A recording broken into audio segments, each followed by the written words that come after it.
Before we continue, we'd like to give a shout out to our friends at the New Brunswick Aviation Museum. Are you passionate about aviation and preserving Canada's rich military and civilian aviation history? Look no further than the New Brunswick Aviation Museum, or simply known as the NBAM, one of the newest and most exciting museum projects in the country. Located in the heart of New Brunswick, the NBAM is dedicated to honoring the men and women who served in Canada's #1 Air Division. As a provincially incorporated not-for-profit organization and a registered charity with the Canadian Revenue Agency, the NBAM relies solely on donations to bring this project to life. The New Brunswick Aviation Museum will be a premier destination for aviation enthusiasts, historians, and anyone interested in exploring the fascinating story of flight in Canada. But in order to make it a reality, they need your support. So how can you help? It's very easy. Simply visit the donation page at canadahelps.org or simply click the link in our episode description to make a secure donation online. Every contribution, big or small, will bring them closer to achieving their goal of creating a world-class aviation museum that New Brunswickers can be proud of. Together, we can make this vision a reality and preserve the rich aviation history of our province for generations to come. Donate today and be a part of this exciting journey. The Corkin Entertainment Show is brought to you by Podmatch, the ultimate platform designed to connect podcast hosts with prospective guests effortlessly. Are you a podcaster looking to elevate your show to new heights? Or perhaps you're a guest hoping to share your story with a broader audience. Whatever your podcasting goals are, we have the perfect solution for you. Podmatch simplifies the entire process of discovering guests for your show or finding podcasts to feature your expertise. Now imagine a platform where you can easily match with like-minded creators tailored specifically to your niche. With Podmatch, you can effortlessly network with influencers and thought leaders, all while staying true to your podcast vision. There are a multitude of ways that Podmatch can help you grow your brand. You can be part of a thriving community of podcasters and potential guests. Engage, collaborate, and grow together. If you're ready to experience these fantastic benefits for yourself, we invite you to join Podmatch today. Head over to www.joinpodmatch.com/Corkin Entertainment and sign up right now for only $6 a month. That's right, you heard me right, $6 a month. Join the Podmatch family today and watch your podcast soar to new altitudes. Thank you for tuning into the Corkin Entertainment Show, and happy podcasting. Hey, what's going on, everybody? Welcome to the Corkin Entertainment Show. I am your host, Franky Corcoran. Sounding much better than I was last week. I don't know if you guys listened to it last week, but I was voice cracking. I was all broken up, but I feel a million times better. Now it's just a matter of shaking this damn cough. So New Year is looking better than it was. I was like, I barely got sick at all last year, so I said I'm bound to get sick at some point. So whatever, it is what it is. I can't say I'm surprised because it's that time of year. So here we are. We're back full force with the podcast for season 4. So thank you to everybody for continuing to support the podcast. Feel free to give us a nice like, share, or not like and share. That's a Facebook thing. Give us a nice rating, 5-star rating, or 4-star, depending on. If it's a 1-star review that you want to leave, maybe just don't do that. Maybe just message me and tell me what you don't like about it. That's pretty much all that I have to start the show off anyway. Nothing really new. Just some dates that'll be coming up within the next week or so. I'll probably have more info on that in the next episode, but you'll see us on social media and all that stuff. So moving on to our guest today. She's a very, very talented filmmaker based out of the UK, Mollie Leivars. So when you look at her biography and her resume and all the amazing things that she's done, it's remarkable to look at. But what makes it even more remarkable is when you realize she's only 20 years old. Unbelievable. She's done so much stuff at such a young age, and she still has so much more to do. And this makes me feel old. I'm only 5 years older than her, but still, it's crazy. It's absolutely amazing what she's been able to accomplish at that age. Great conversation. We talk about a lot of things. We were supposed to record this a few days prior, and a snowstorm shut us down in her neck of the woods, not mine. And so talk a little bit about that, mental health, and just the filmmaking and all that stuff like that as a whole. It's a great conversation. So thank you to Mollie, and be sure to follow her on Facebook, Instagram, and all that stuff like that. We tag her in our posts and everything. So later in the show, I want to give my full-on spoiler review for Sonic the Hedgehog 3. There's no sense in doing a non-spoiler review because the movie's been out for almost a month now, so I'm better off to just give all my thoughts, my spoilery thoughts, because the movie's been out for a bit. So give all my thoughts on that. And I also want to give my thoughts on whether I think Tom Holland is actually going to retire when he has kids. That's what his comments say. Is it true? Is it not? Will he actually do it? Well, we'll discuss that later in the show. But anyways, guys, until then, just sit back, relax, and enjoy the podcast today.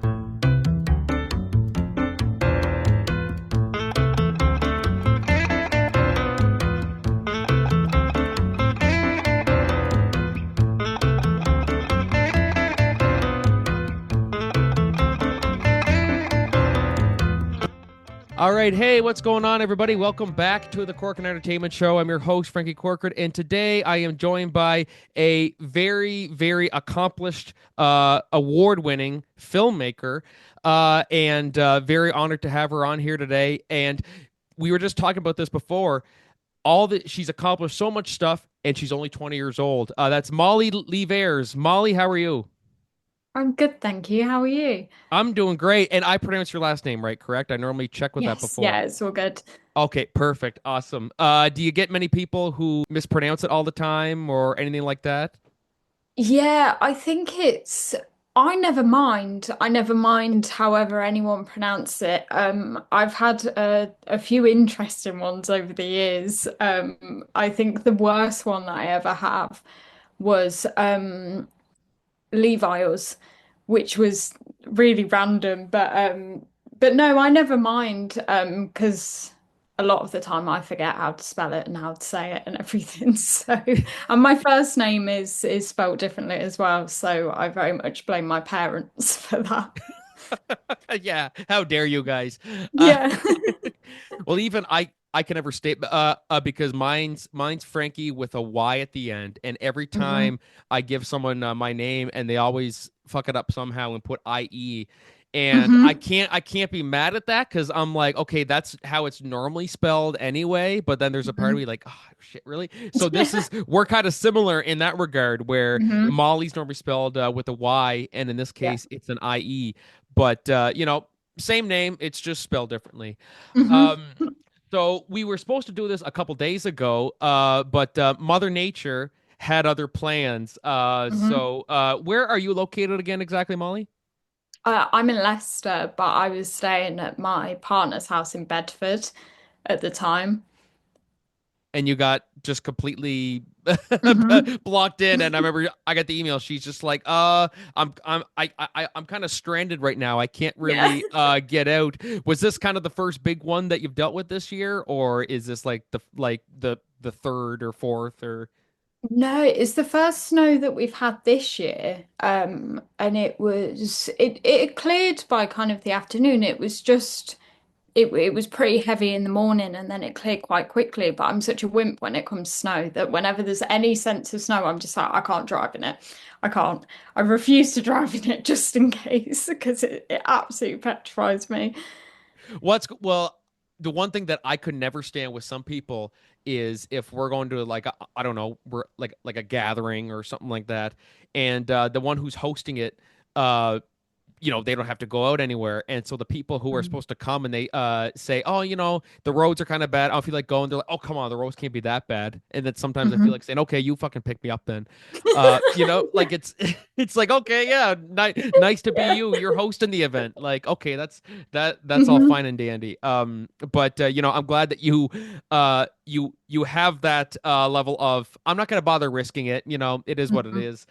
Because some people just don't do that. But all this talk about Mother Nature and stuff like that, yeah, I go off on lots of tangents.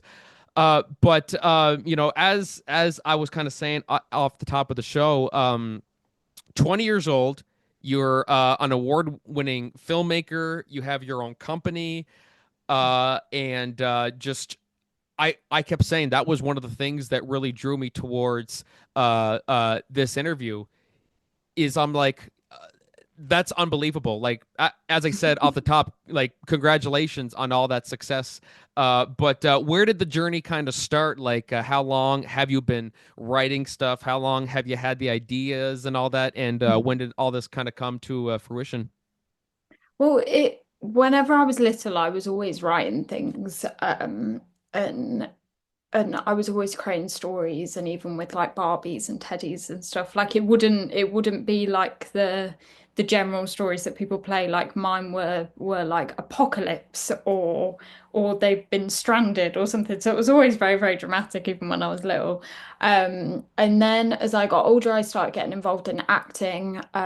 So I started acting when I was 12, and then it was when I was 15 that I decided to move behind the camera and I made my first short film. And that kind of happened by accident, really, because I'd always loved writing. I always knew that it was something that I wanted to do, but I knew that I didn't have the patience for a book. So I just never really knew if that was something that I'd be able to do. And then one day I just thought, oh, I'll try a script. And I just wrote one scene of a script and I thought, I absolutely love this. And I love this formatting and I love being able to do it. Granted, my first script was absolutely terrible and I've deleted it, so no one will ever find that. But at the time in my life as well, I'd recently been bullied at school and I'd had to leave school and I completely moved areas. So there was so much happening and there was so much change.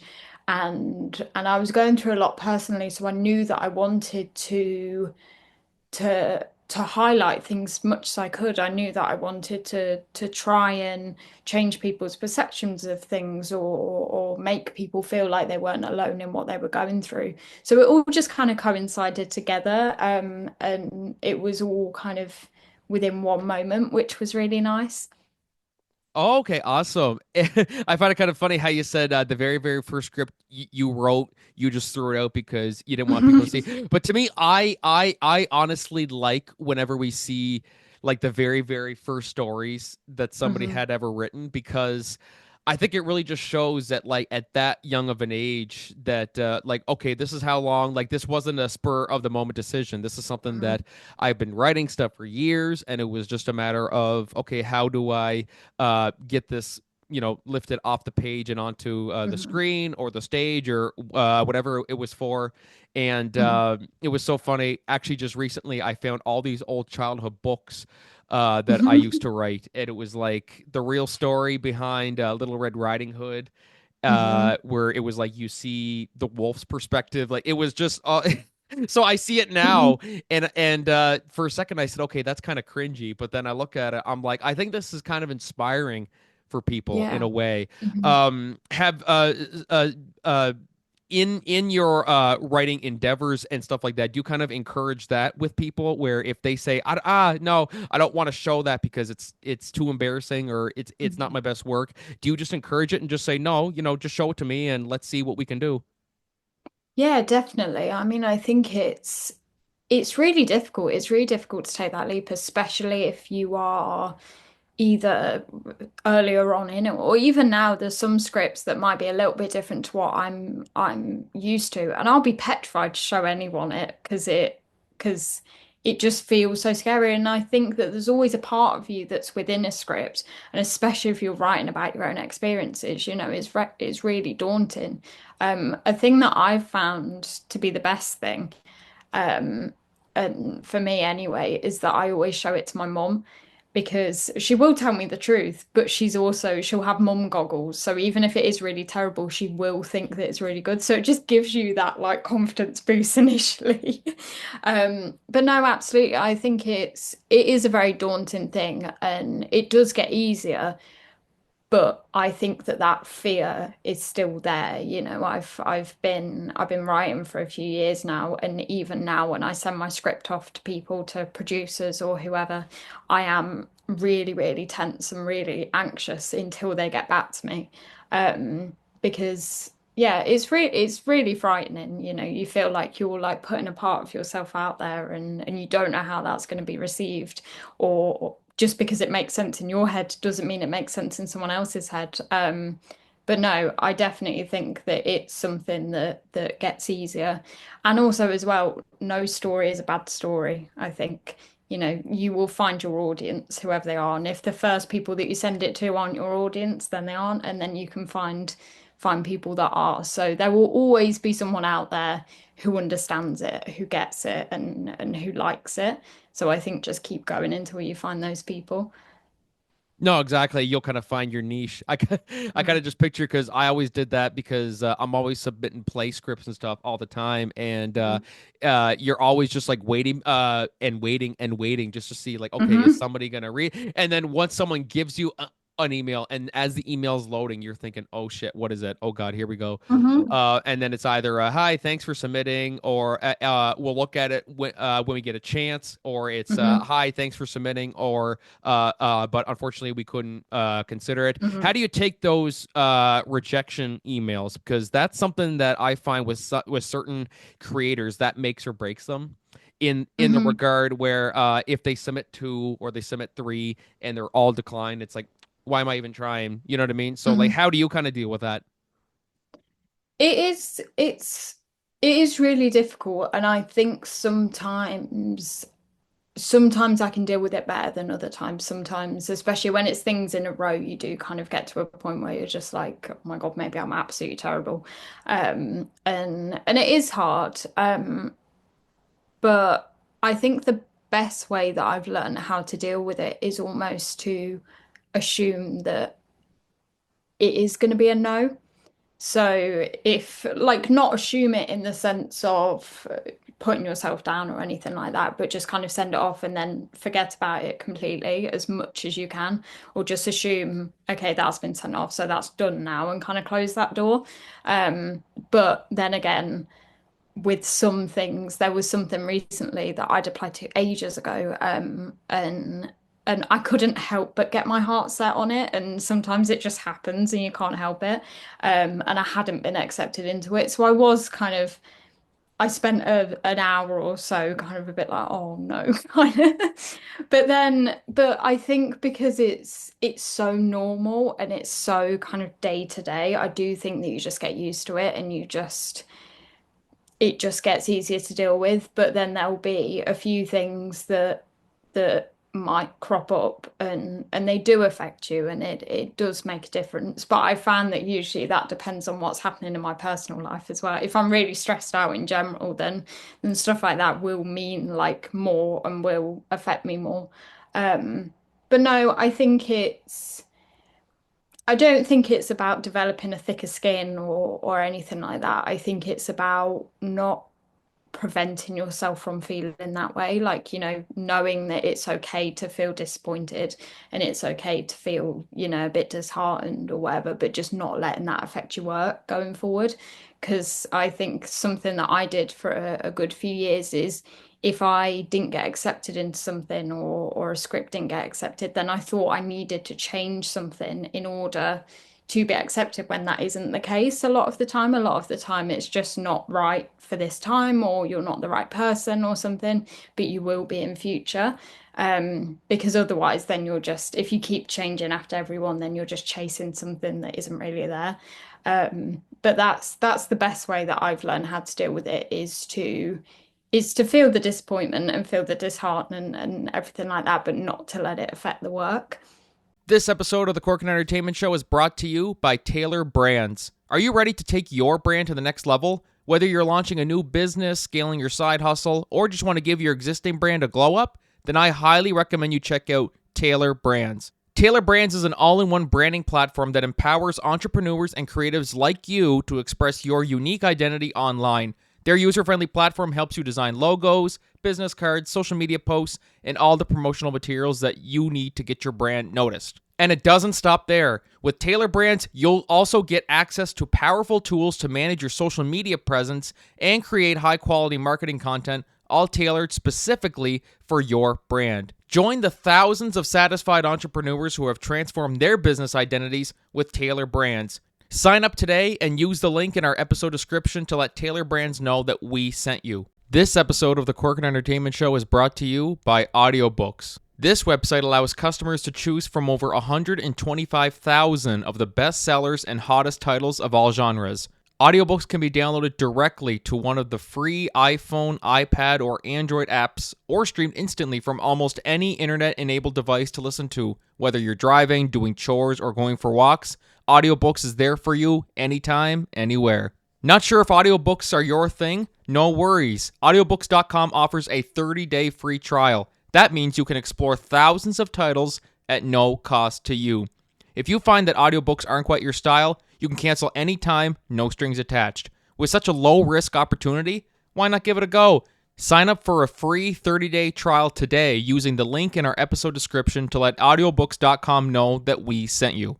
Absolutely, because that like I always say this with people who want to be actors or people who want to do some sort of creative career or like uh, profession or anything is that there's a million of people who are just like you. There's 100 yous and a million yous out there.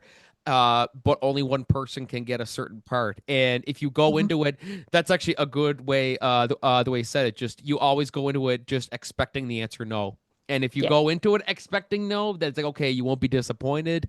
Hmm. I think there will be some where you'll go in like thinking, okay, I think this is it. I think this is my shot. And then Hmm. it isn't. It's okay, it is what it is. But it's how you deal with the rejection that is Yeah. ultimately going to be what shapes you and um, develops a thicker skin, I guess you could say.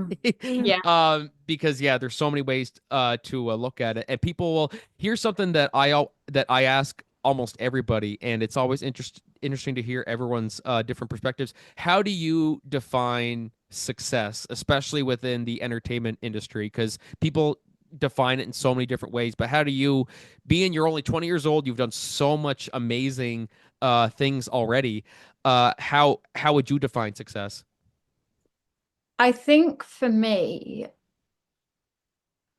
I think success is measured personally rather than professionally. Because I don't think I can't imagine ever reaching a point where I feel like I've like made it or anything like that. I can't imagine ever doing a certain job or reaching a certain point where I think, okay, this is it. Like I've done what I set out to do or something. Because there will always be something else that comes up, and I think that that's it's both the beauty and the curse of the film and TV industry, the fact that there is always something after. So there's not just one goal or one role or something that you want to get to. It's so many different things. So for me, I think success is measured by how you feel, and if you are living the life that you want to and you're happy and everything, regardless of work, it's really important to be happy with your work. But I think I could consider myself to be successful if I was just living the life that I want to and I was happy and I had good people around me and I was being able to continue with the job that I love. I think for me that's how it's kind of defined, if that makes sense. Oh, absolutely. And like it's different for everyone. That's why I love asking Hmm. that because some people will say it in so many different ways. So it's always nice to see different perspectives on it and everything. So you also have your own company as well, Mollie Leivars Management, which is Hmm. kind of like a mentorship for aspiring Hmm. filmmakers and creative people and all that. What are some of the most notable key barriers that always keep people from making it into the industry? Because as I said, it's an industry where there's a million of you out there, but only one person's going Hmm. to get the role, or two people are going to get this part, or whatever the case may be. What are Yeah. some of the biggest ones that you've seen throughout your journey in this as the head of your own company? Hmm. I think the main thing that I've seen is class, to be completely honest, and economic background. I think that that plays a massive part because I think for so many people who, if they do come from a working class background, to have a career in the creative industry seems so impossible because it is incredibly hard to if you're full-time freelance, it's so hard to be able to support yourself financially and everything like that. And for a lot of people, it's just not realistic. So a lot of people are juggling so many different jobs whilst also trying to pursue the career that they love. And a lot of people do get really, really burnt out by that. So I'd say that's the main thing, and a lot of film schools as well. They do offer scholarships, but there is a lot of money involved and there is a lot of finances involved, and for a lot of people that just isn't possible at all. So that was why I wanted to set something up, and it was something that the industry is so closed doors, and it's so, who and keeping secrets and things like that. And I hate that because it doesn't make it accessible at all. And there's this image that you need to be at a certain level, or you need to know these people in order to have your work be seen, or in order to be successful. When I think that that's wrong, because there are so many incredibly talented people that are completely getting lost just because of where they come from, or their background, or their financial situation, and stuff like that. So that was why I wanted to create something that kind of opened those doors a little bit more, and shared the processes and stuff like that. Is something that I'm really passionate about, because I hate how many stories and projects and stuff are lost just because of people's experiences and their background and everything. And that's the saddest part, because there are lots of talented people out there, but they don't sometimes don't look at like their talent and their work ethic. They see certain things like their background and stuff like that, or oh, he got fired from this job or whatever, blah blah blah blah Mhm. blah. Like, do we want to work with that and put ourselves in that situation if something happens? And Mhm. like there's a lot of different things that it's super unfortunate that kind of gets overshadowed by everything. Yeah. But I think it's great what you're doing in that, helping people make it in the industry, Mhm. and kind of guiding them through just everything, because it is a very, very tough industry. Um, Mhm. I always say that it's the toughest to find a stable and steady career in, because Mhm. I mean it's not like something in healthcare. Like, you go for nursing, you're not going to worry about getting a job. Like, oh, like, you're not going into it thinking, oh geez, like, am I going to get a job after I graduate? And meanwhile you see the healthcare system and you're just like, oh yeah, you'll be Mhm. fine, don't worry. But with acting, it's a different thing, because it's like not Mhm. everybody is going to make it immediately. So it's very difficult. What is there any particular piece of advice that maybe you've given to somebody, or somebody has given to you, that's really stuck with you, and really embodies the difficulties behind pursuing this as a career? Or I think there's been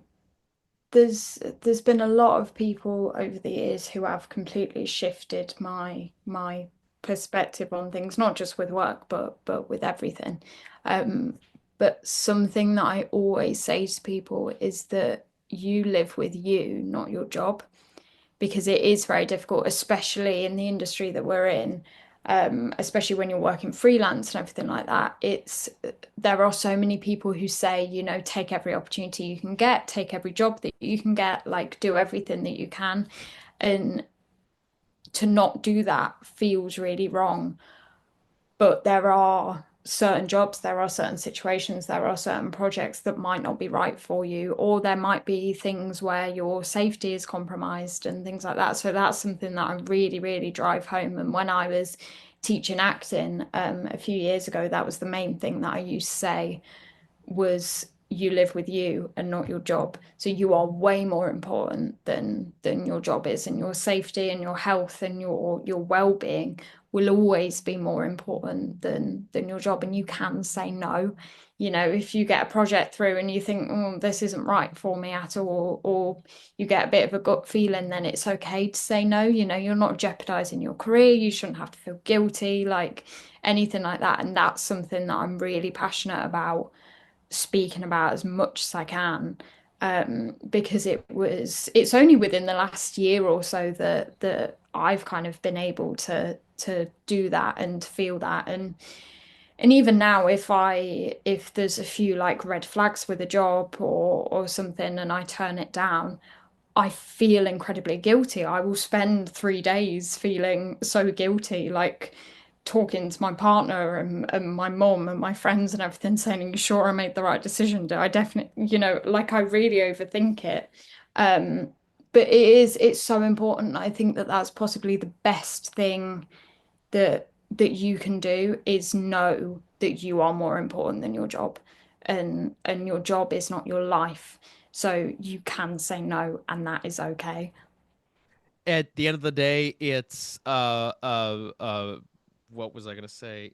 It's uh God, it just slipped my mind. I just had a quote. It was I can't remember why I can't think of it now. But there was a quote, some philosophical quote that I was going to say that I heard of, and now it's probably going to come to me while I'm sleeping tonight. But that's absolutely true. Oh no, there it is. At the end of the day, you're just a number, the way it is. Like Mhm. at work, I mean, like you might be one of the most important people there, but at the end of the day, you're just a number. If you get fired or you quit, they'll just find someone else. I Yeah. don't know why that slipped my mind. I say that like every day, and I just don't know. But talking about overthinking and just your overall health and everything, you've also been very open with your mental health struggles with anxiety, depression. I'm someone who struggles with anxiety. It's I've managed it, so it's not as bad as it used to be.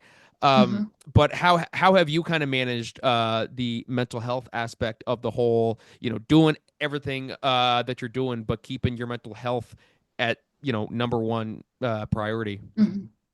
It's been a really difficult kind of process because I started when I was 15, and at the time I was a massive people pleaser, and I just wanted to kind of say yes to everything and being able to help people and everything like that. So I ended up having a breakdown when I was 16 because I was on a project that was very, very bad for me. And there were a lot of things that went wrong with it, and there was a lot of things that were kind of bleeding into my personal life as well, and were having a massive impact on me. But obviously, because I was 16, I didn't really do anything about it until I got to a certain point, and my brain was like, absolutely not. We're just gonna shut you down completely. So that was really hard, and so that was a really long process because I hit rock bottom and I just had to build up again. And it's something that I'm still learning now because I'm not very good at taking breaks. I'm not very good at taking time out and everything like that. But I had a breakdown about 3 months ago, which wasn't to do with work, was just to do with some things that happened in my personal life. And it was the first time that I said, okay, I need to put a pause on work then and just focus on this. And it was really difficult to do because my instinct was just keep working and working and working to distract myself.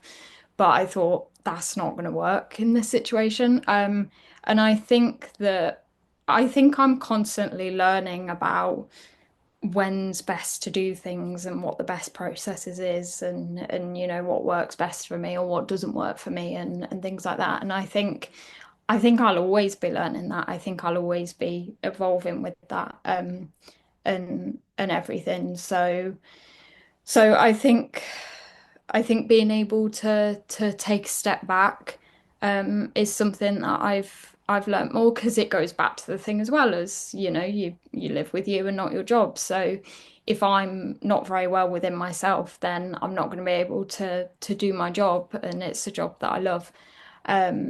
Yeah, but it's definitely still like a difficult process to be able to learn when to do that, and to know when's the right time or when a break is needed, and stuff like that, and not feeling guilty for taking that time out. It is definitely a process that I'm going through, and I think I always will be to a certain extent. I love that whole thing that you mentioned about how it was just work, work, work, work, work. Like thinking, Hmm. because sometimes people think that that's what's going to make it better. Oh, just distract myself Hmm. from it, blah blah blah blah. Like anytime I had some stuff going on like that, it would just be like, I like to keep busy anyway. But Hmm. especially when that stuff happened, no, it's fine. Just just push it in the back of my head. It's Yeah. almost like one of those things. If I don't think about it, I don't have to deal with it. But then, Hmm. it's almost like prepared for a dentist appointment. It's like, okay, Yeah. keep delaying it, delaying it, delaying it, but Yeah. eventually you're gonna have to go because you're gonna Hmm. have your teeth are gonna be gone. You're gonna be like, well, I should have went Yeah. sooner. So, but that's the same deal now that I've noticed with mental health. It's, there's no sense in running from it and distracting yourself Yeah. from it because sooner or later you're gonna have to face it head on. Uh, Hmm. when you had that breakdown, did you kind of wish then, like because this is something that I think about now throughout high school and all that. I never admitted that I needed help because of anxiety until COVID Hmm. hit. Yeah. And my biggest regret was I had this in high school, but I didn't want to admit it. I was like an alcoholic who didn't want to admit that he had a problem. Hmm. And I look back on that now, I'm like, I could have had so much more fun. I did have fun, but I could have enjoyed it so much more had I just admitted then, like, I need help, I need to take medication and things like that. When you had that Yeah. breakdown, was there a point where you thought, why didn't I do this sooner? Or is it just one of those things where it's better late than never? I think it's, I think I'm starting to realize that now. I think that at the time it was petrifying because I'd gone from, I'd done all of the things that you're supposed to do. I'd been in therapy for my OCD and depression and everything. I'd had different therapy sessions. I was overcoming things and everything. So I was at the best place mentally that I'd ever been.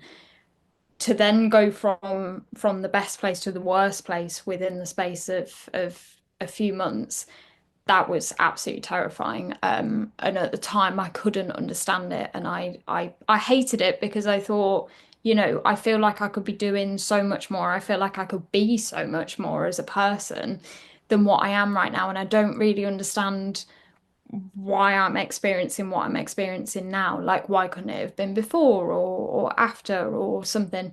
But it's only now that I'm kind of moving out of it that I'm able to look at it and think, okay, that was the perfect timing. That was the best thing because when I'd had breakdowns previously, I'd done the same system and I had thrown myself back into work and just kind of shut the door on it as much as I could. Um, so obviously in doing that, things kept happening. So the most recent instance of it, it was a case of everything that had been buried came to the surface. So it was a situation of I either deal with this now or I can't really move forward. So this needs to be dealt with because I've got no other choice. And I do feel very grateful for that. Obviously, not at the time because it was terrible. But I do feel grateful for that now because I think, it could have happened far in the future when it could have been worse. I could have been at an even worse point in my life. So I am very grateful that it's happened and it is going to be a long road. And I think it always will be, with different things and with different things that pop up and different experiences and stuff like that, life is difficult and there's always things that pop up. But I'm very grateful to have had the experience that I had at the time that I did, especially before Christmas as well. So it gave me such an excuse to just have like time off. But yeah, because I think it's so helpful.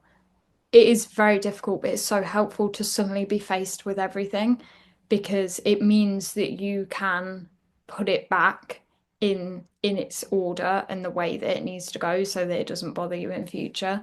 So yeah, I'm very grateful that it happened. And luckily I wasn't too busy, which was really handy. That always comes in handy. Yeah. Yeah. It didn't pause anything, it just everything kept going. But so the fact that you are so accomplished in everything that you've done, um but you don't let the anxiety or anything like that take control of it. Mhm. I think there's nothing worse than somebody who just says, I can't do this because, anxiety and depression, this and Mhm. that. I mean, you being able to find the strength to help yourself, admit that you need help, and knowing when to stop and start your work Mhm. is truly nothing short of remarkable. And just Thank you. congratulations on all of that. Do you have any upcoming projects or anything in terms of films or anything that's coming up, upcoming podcasts that you're going to be on, or anything like that? Mhm. There are a few scripts in the works at the moment. A few comedy feature films, which I'm very excited about because it's not something that I usually write, but it's something that I absolutely love. And I'm currently in pre-production of a short film called Ad Story, which is going to be covering the topic of revenge porn and the impact that that can have on both sides. So it's going to be filmed in a different way, which I'm really excited about, and it's just going to be the two people involved sat in a room. And I love being able to create things that are really simple, but are talking about issues that are really huge and that really need to be spoken about.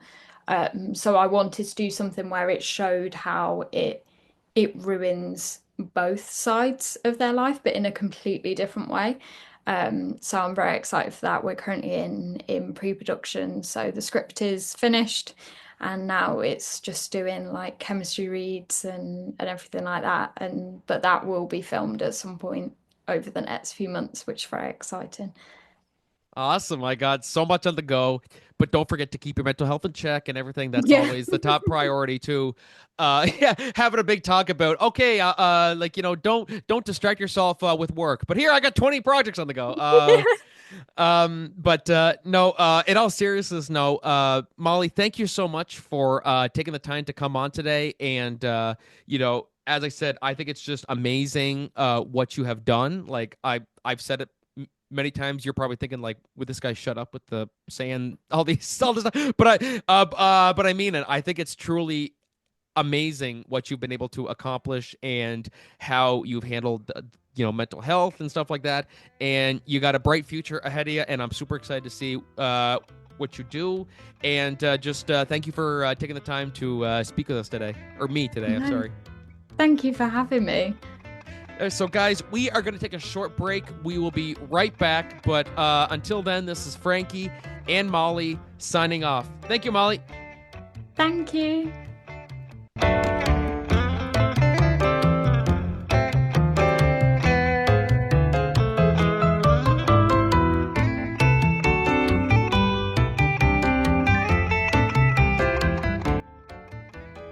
Hey everybody, welcome back to the Corporate Entertainment Show. That was me and Mollie Leivars. Mollie, thank you so much for coming on, and guys, be sure to give her a follow on Instagram, Facebook at Mollie Leivars or Mollie Leivars Management. And just see all the amazing stuff she does. Great conversation, and I really, really appreciated her coming on. So thank you again, Mollie, if you're still listening to this. And we'll definitely stay in touch, and we'll do that again. So moving on to our first solo discussion topic today. Now I intended to do this after seeing the movie almost a month ago now, but with how things are, and it was with Christmas and the New Year, the end of the year, and stuff like that, I just said, you know what, I'll wait until everyone's seen it, and I'll do a spoiler review for it. And that is, of course, a spoiler review for a movie that I think was very anticipated amongst video game fans, Sonic the Hedgehog 3. Now I was I had good expectations for Sonic 3. I liked the first two. I didn't like the second one as much. The first one was really, really good. The first one surprised me. Second one was good. But it suffered because of the human story that was there. It didn't balance out at all. So I was still very, very excited for Sonic 3, of course. I mean, of course, we had the news that Keanu Reeves was voicing Shadow. We had the news that Jim Carrey, despite saying that he was going to retire from acting, announced that he was coming back for Sonic 3, which thank God he did. So I was very, very excited for Sonic 3, and the trailers looked awesome and everything. Well, I saw the movie. It's the best Sonic movie. Not just the best Sonic movie. It's the best video game movie ever made. Straight up, the best video game movie ever made. This movie is marvelous. Absolutely marvelous. Yeah, like really, there's really no other way to put it aside from just this movie was terrific. So this is how I normally do my reviews. I start with the pros. I start with the cons. I do the pros and cons, and then I give it my overall thoughts with a score out of 10. So, I'll start with the pros. Things I liked. First off, Jim Carrey. Like, Jim Carrey, I mean, the performances in general were great. Ben Schwartz is great as Sonic. Idris Elba's great as Knuckles. Colleen, I can't remember how you pronounce your last name, who voiced Tails, is great as always. James Marsden, and just everybody else did a great job. Kristen Ritter was actually pretty good in this too. But Jim Carrey was the best part. Like, really, and that's with every Sonic movie. It's always Jim Carrey. Oh my God, he is so good in this role. He is fantastic in this role. I think Robotnik is one of his best characters, period. And that's saying a lot, considering he's played Grinch, and we see him in Ace Ventura, Liar Liar, Dumb and Dumber. Like, he's done so much stuff. I think easily, after 3 movies now, Robotnik is one of his best characters, because he took a character that was, I wasn't sure how I was going to feel about him playing Robotnik in the first one, because in the trailer, he was just it wasn't Robotnik. It was just, that's not Eggman. That's just Jim Carrey being Jim Carrey, with the facial expressions and everything. But he brought such amazing energy to it that I said, oh yeah, he absolutely stole the show. So Jim Carrey was, just terrific in this role, as always. And he was, as usual, with every Sonic film, he was the best part of the movie. And Keanu Reeves as well, too. Excuse me. Keanu Reeves was amazing as Shadow. I mean, we all expected it. As soon as it was announced that Keanu Reeves was voicing Shadow, we're like, yep, that's perfection. It was absolutely perfection. So really, the two show stealers were Jim Carrey and Keanu Reeves. But really, I think Jim Carrey just took control of everything, especially in this one, that he's not just playing Eggman, he's also playing 2 Eggmen. He's playing Eggman and his grandfather, Gerald Robotnik. And it was so well done to the point where you forget, especially in their little dance scene that they do, which is one of the funniest scenes in movies this year, and that's saying a lot since Deadpool and Wolverine also came out in 2024. I was so impressed that they made it just look like 2 people did a great job. Oh, wait, that's just one person doing that. That was so well done. And Jim Carrey. That's just basically, all I got to say with that. Jim Carrey, the performances, but in particular, Jim Carrey is just always amazing as this. And so the story in this one was absolutely terrific, which was, it started off very fast-paced. I know a couple people were saying, oh, it started off, it was too quick and this and that. No, to me, it was perfect because we already got the origins. We already got all that stuff. It was just jump right into it, and it worked out perfectly. So the overall plot was great and everything. The humor, it was really funny. This was really, really funny. Sometimes in these movies, you worry that the humor's going to take control of the serious stuff and it's not going to be balanced out well. I disagree with that. I think they balanced it out pretty good in this one. Excuse me. Maybe I'm still sick. But overall, yeah, it was really, really funny. And much like all the Sonic movies, but this one was same as that. And the human story was also perfectly balanced, unlike Sonic 2. Like I said, Sonic 2 is my least favorite of the Sonic movies.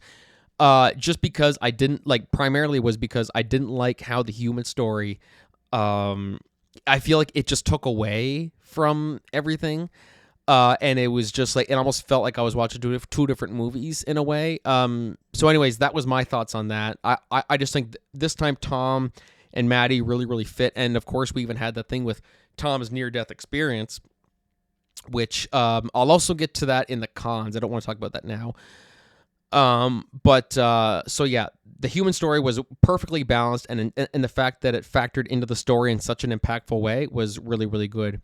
The visual effects were remarkable. Seeing Super Sonic and Super Shadow, especially being fans of the games for so long, it was just like amazing to see that on screen. Fan service, speaking of Super Sonic and Super Shadow, the fan service was great, but it wasn't too like, hey, you see this?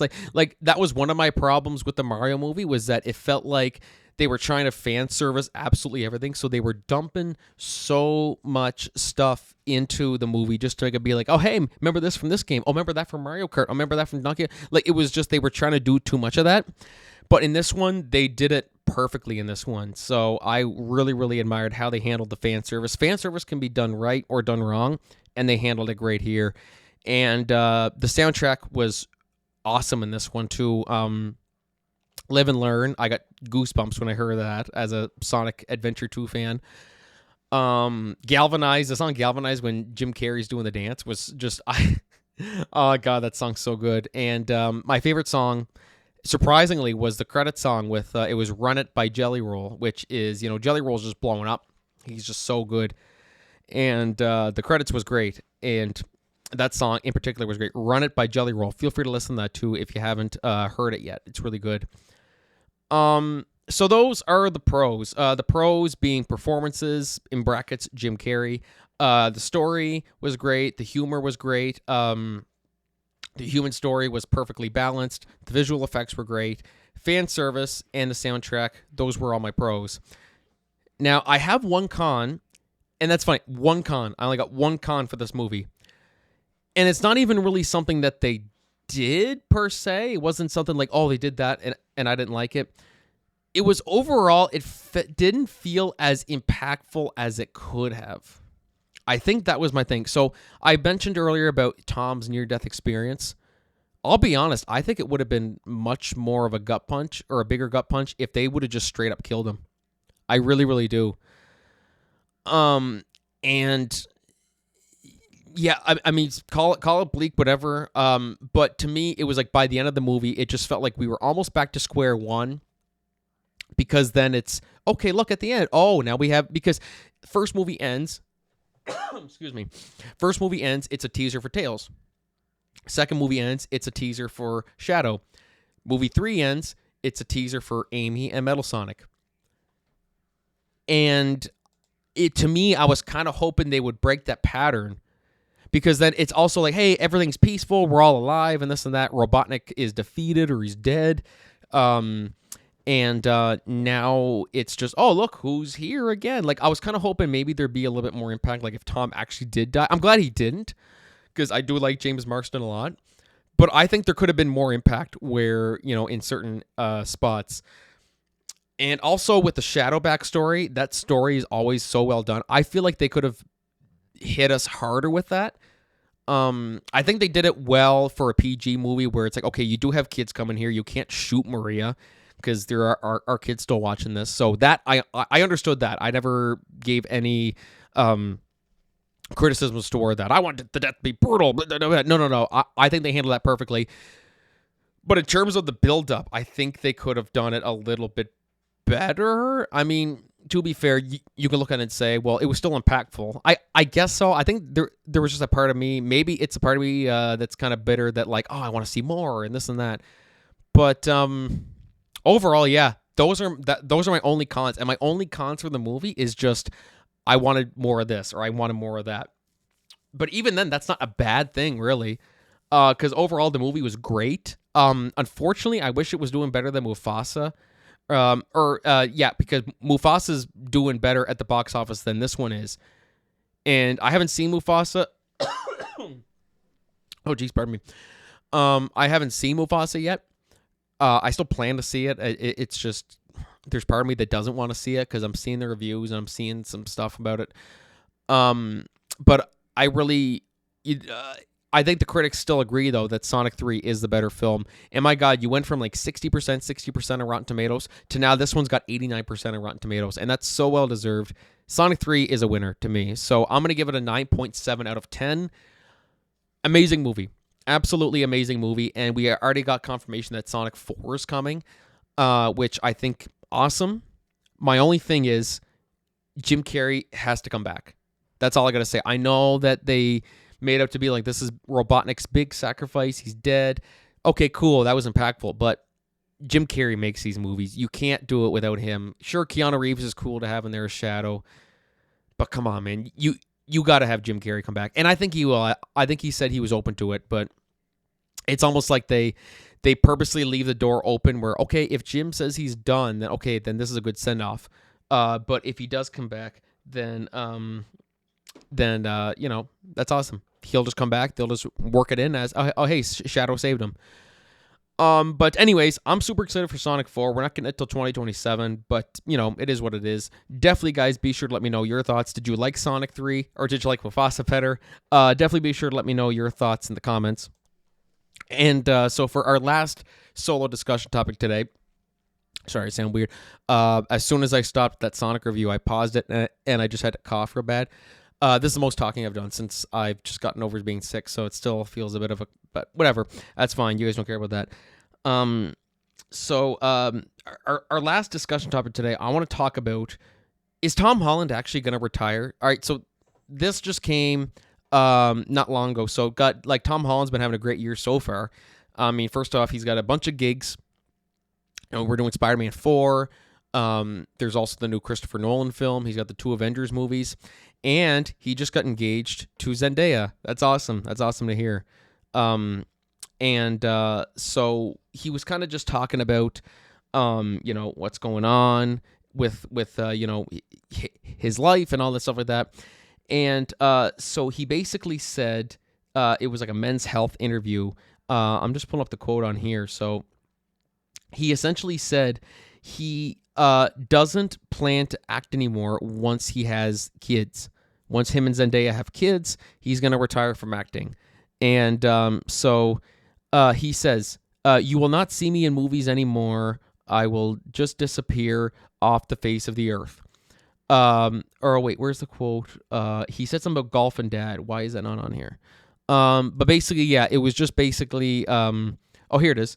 When I have kids, you will not see me in movies anymore. Golf and dad, and I will just disappear off the face of the earth.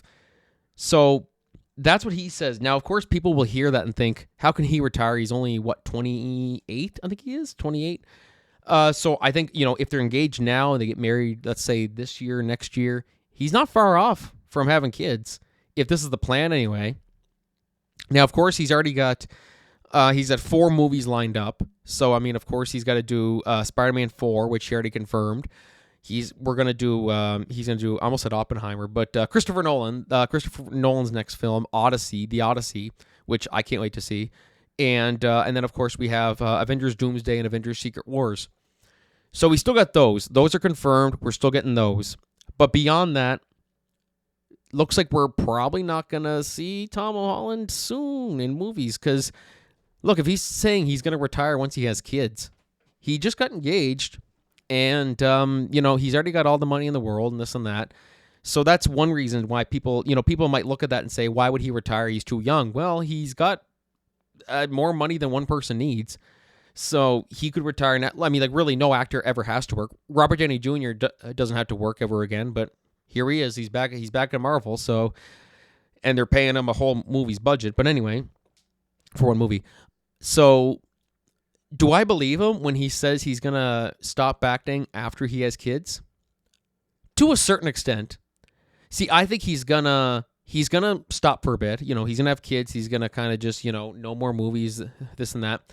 But I think it's going to get to a point where he'll almost be like Jim Carrey is nowadays. Like we were just talking about Sonic. He's going to be like Jim Carrey where he'll just pop on to certain movies that he wants to. Like, I think Sonic was the first movie Jim Carrey did since like Dumb and Dumber 2.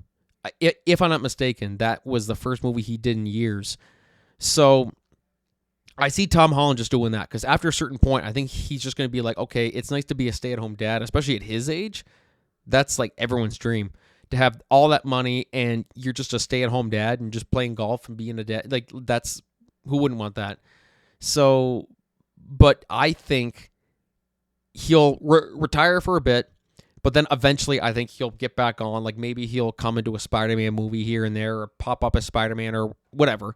We'll see a little bit of that, but it's not going to be like it is now where he's doing 4 movies at a time. Almost like Jim Carrey always says, he's power resting is what it is.